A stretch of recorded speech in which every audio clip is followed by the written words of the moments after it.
It happens all the time and it's very, very common, but yet nobody talks about it. So let's talk about it. Let's get it on the table.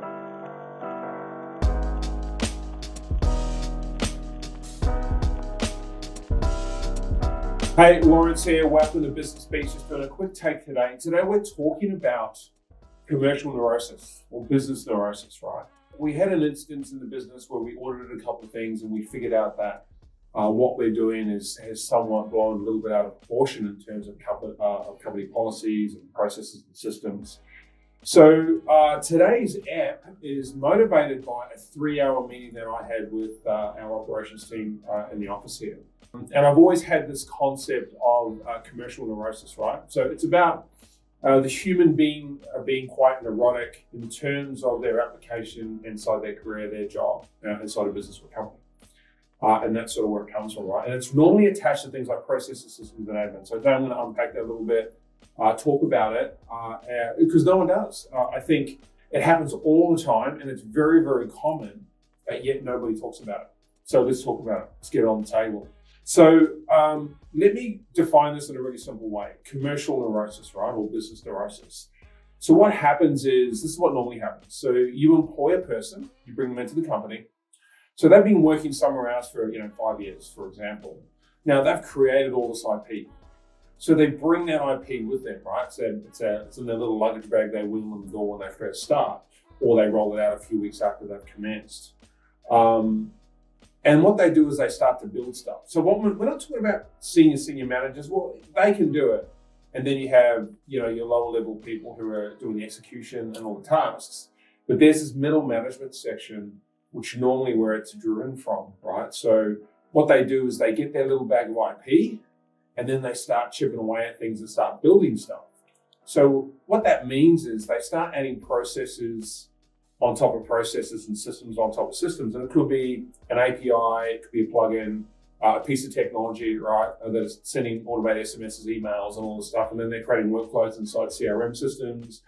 And then 6 to 12 months later, you've got this really simple process that has expanded to something that's just out of control. And what happens is when you build something that's very complex, when one little element breaks, the whole process falls down. Not only that, it confuses everybody. But that's not the essence of the neurosis. The neurosis is attached to the psychology of the human. So not only does the human or the new employee bring their little bag of tricks or IP, is that what they're trying to do is create something to validate themselves. And it might be to validate themselves in a role. They want to stamp their mark on the company, and they want to ensure that when people see them, they see them as working hard and doing a great job. So it's a little bit of smoke and mirrors, right? As a founder myself, it's really hard to get a handle on that because you can't be everywhere all the time. It's just impossible. If you can and you figure it out, let me know because I can't do it. It's very tough. Even if you've got a senior management team or a middle management team, it's really, really hard to see it because you employ a person on the basis of this: skills and experience, competence. You do reference checks. You look at the companies they work for, the industries they've worked in, and the tenure across their working career, right? If they're a great candidate, they get the tick, you bring them in and you hope that what they execute against and what they deliver into your business, the IP they bring with them is great. Yeah, but what if it's not?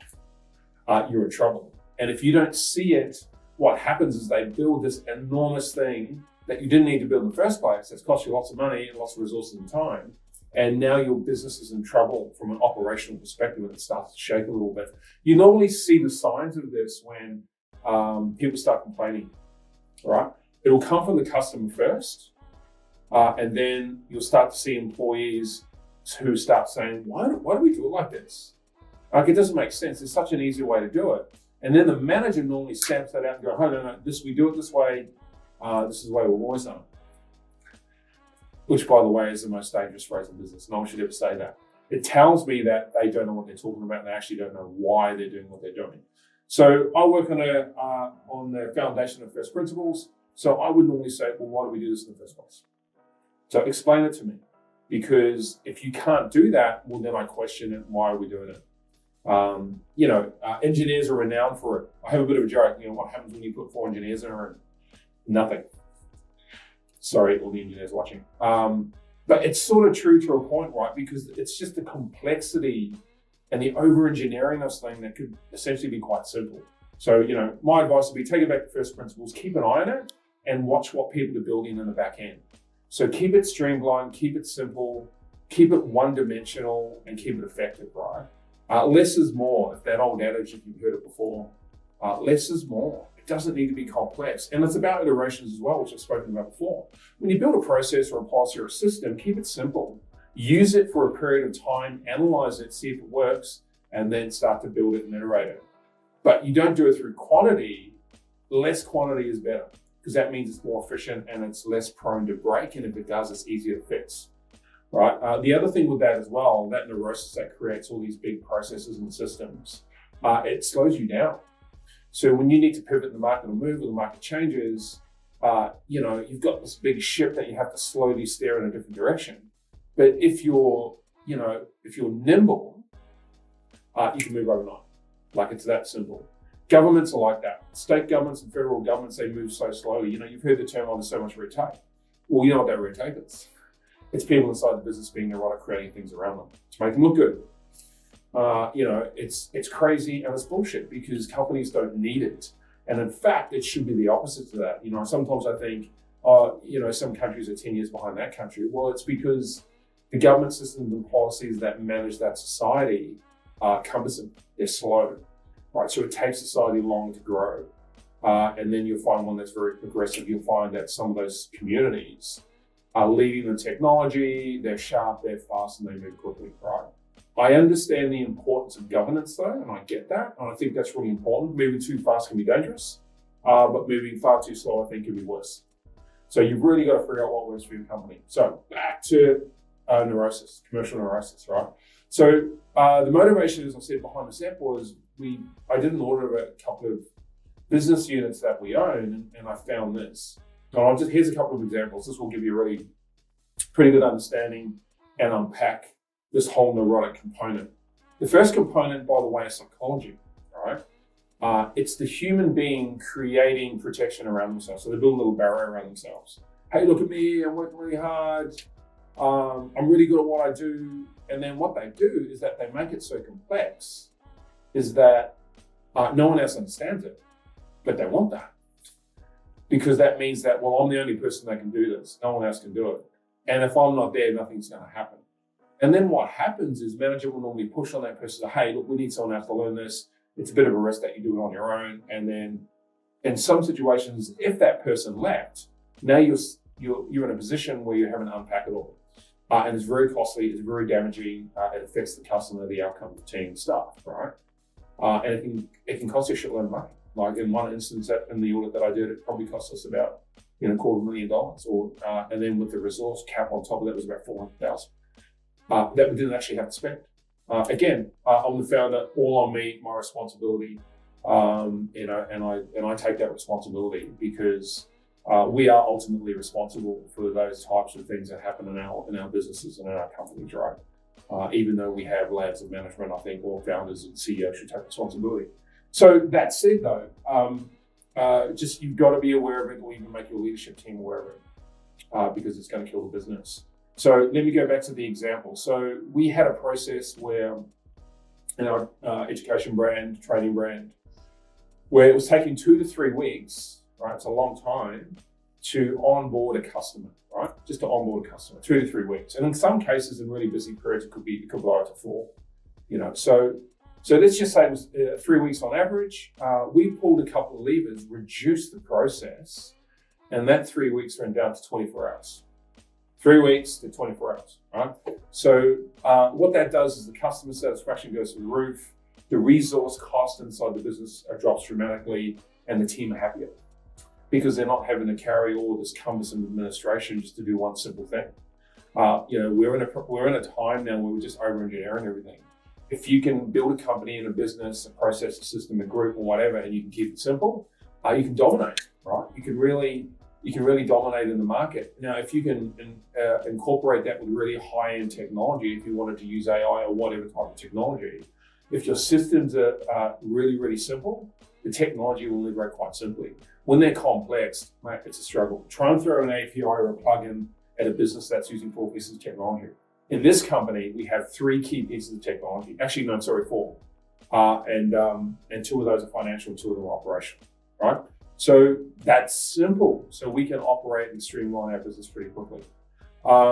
Another example that came through some of the conversations today with the team is in one of our businesses, consulting business, we had over 1,000 workflow automations, 1,000 for a business of 3 people. It's a new business, it's a startup for us. It had 1,000 workflow automations in it. Even saying that just sort of freaks me out a little bit. But here's the thing. So I've identified that. I've gone through and I've rewritten the algorithm and the new workflow. And guess what I got it down to? 12. So we're going to go from 1,000 workflow items in that particular piece of software for that company, and we're going to bring it down to 12. 1,012. Crazy. Just imagine how easy that's going to be on the staff, how much more efficient it's going to be for the customer, how much money it's going to save us and time it's going to save us. Everything in resource and cost goes down, and on the customer side, everything goes up. That's what you want. Don't overcomplicate it. Keep it simple. So that's the whole point of this app, is to talk about that neurosis that people bring into a business and create. Sometimes the company and the management team create it. Oh no, it has to be more complex than that. And they start building all the stuff on top of stuff. It's layers of ridiculousness. It's just layers of bullshit. You just don't need that. And in fact, as I spoke about first principles, right? When you go to first principles and you really have to think about, why do we do this in the first place? What it does, it gets you to see it through a different lens. And I suggest that happens every 12 months in your company. Look at all your key operational verticals and say, why do we do all that? Is there new technology that can change that? And then why are we doing all this admin? I don't understand. We found that we were doing, say in operations, we're doing, say a particular task. Sales are doing exactly the same task. Marketing was also doing exactly the same task. And then the IT department didn't know that task was happening. So, there was no connection. So we're doing things 3 times. And in terms of how we onboard a staff member or exit a staff member, that wasn't even on the list. You know why? Because it's become too complex now. So my advice, keep it simple. Streamline it. Simplicity is king.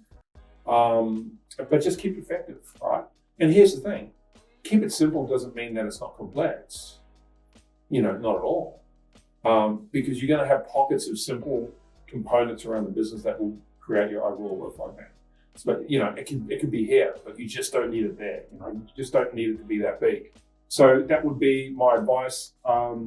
So just stay away from the neurosis. Be careful of staff members coming in and building little pockets of IP that maybe you're not aware of as a leader or a founder or a CEO in your company. It can be very dangerous and very costly. And just try and be aware of it. Right? I think companies are sort of aware of it, but they don't give a lot of credit to it. Right? I think it should be a space that companies should focus on more. And it's not just in operations, but you'll have it in sales, you'll have it in marketing, it'll be in IT, it'll be everywhere, that over complexity of a business. And it doesn't really matter whether there's 100 people, 1,000 people, or 10 people.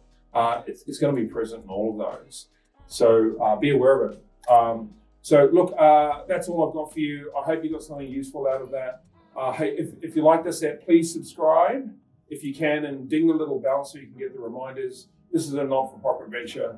We're going to be interviewing some great people this year, so hit that reminder so you can get those notifications. Thanks again for watching. I look forward to speaking next time.